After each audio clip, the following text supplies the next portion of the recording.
ஓம் சக்தி.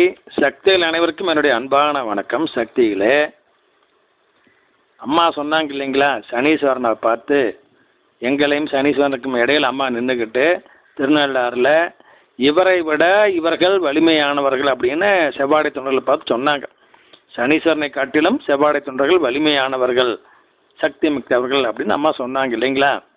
அது எவ்வளோ பேருக்கு உண்மை தெரியுங்களா? பாருங்கள், நடந்த வரலாறை சொல்கிறேன். விழுப்புரம் மாவட்டத்தில் அம்மாவுடைய தொண்டர் ஒருத்தர் இருக்கிறாருங்க, பேர் ஏழுமலை. அவருக்கு பக்கத்து ஊரில், அந்த மாவட்டத்துக்குள்ள ஒரு ஊருங்க, ஊர் பேரெல்லாம் இந்த விஷயத்தில் சொல்லக்கூடாதுங்க, அதனால் சொல்லிங்க. ஒரு குடும்பத்துக்கு செய்வனை வச்சுட்டாங்க. அதன் காரணமாக அந்த குடும்பத்தில் உள்ள வயது வந்த பெண், கல்யாண வயதில் உள்ள பெண்ணுக்கு பைத்தியம் பிடிச்சிருச்சுங்க.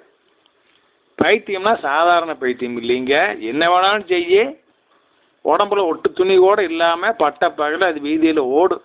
அந்த மாதிரி அவன் குடும்பத்தாரெலாம் பின்னாலே ஓடி போய் அப்புறம் பெட்ஷீட் இது போத்தி எல்லாம் கூட்டிகிட்டு வருவாங்க. இந்த மாதிரி கொடுமை தினமும் நடக்குது.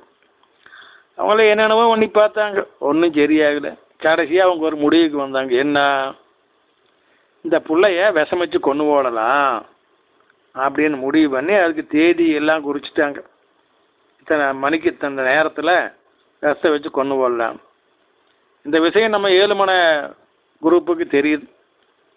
நம்ம பசங்கள்லாம் போனாங்க, செவ்வாடை கட்டிக்கிட்டு அந்த வீட்டுக்கு போய் சொன்னாங்க, அப்படிலாம் செய்யாதீங்க, இந்த புள்ள மேலே அந்த தப்பும் இல்லை, இது செய்வனையால் வந்த பெரட்டு. இதுக்கு எங்கள் அம்மா முறைப்படி வீட்டில் வேள்வி செஞ்சால், குடும்ப நல வேள்வி செஞ்சால் சரியாக போகு, உங்கள் பிள்ளைக்கு குணமாயிரு அப்படின்னு பலவாறு எடுத்து சொன்னாங்க.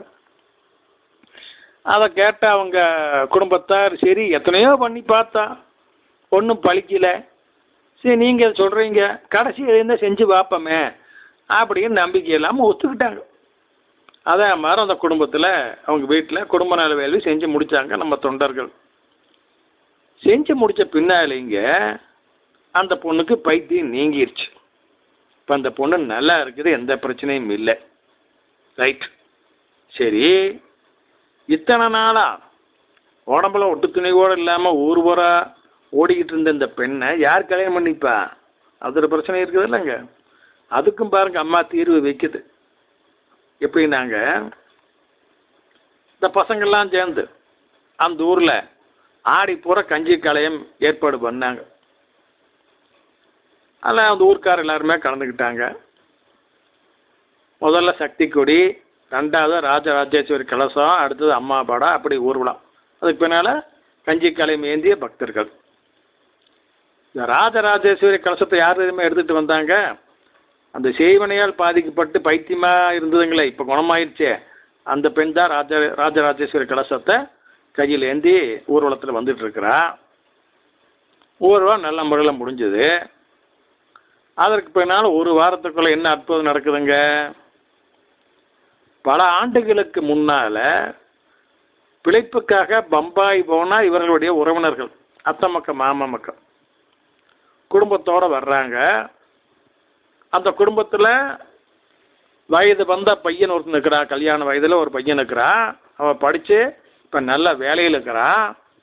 அவங்க வந்து என்ன கேட்குறாங்க, இந்த பிள்ளைய எங்களுக்கு கட்டி கொடு, எங்கள் பையனுக்கு நாங்கள் கல்யாணம் பண்ணிட்டு போகிறோம், அதுக்கு தான் வந்தோம்ங்கிறாங்க.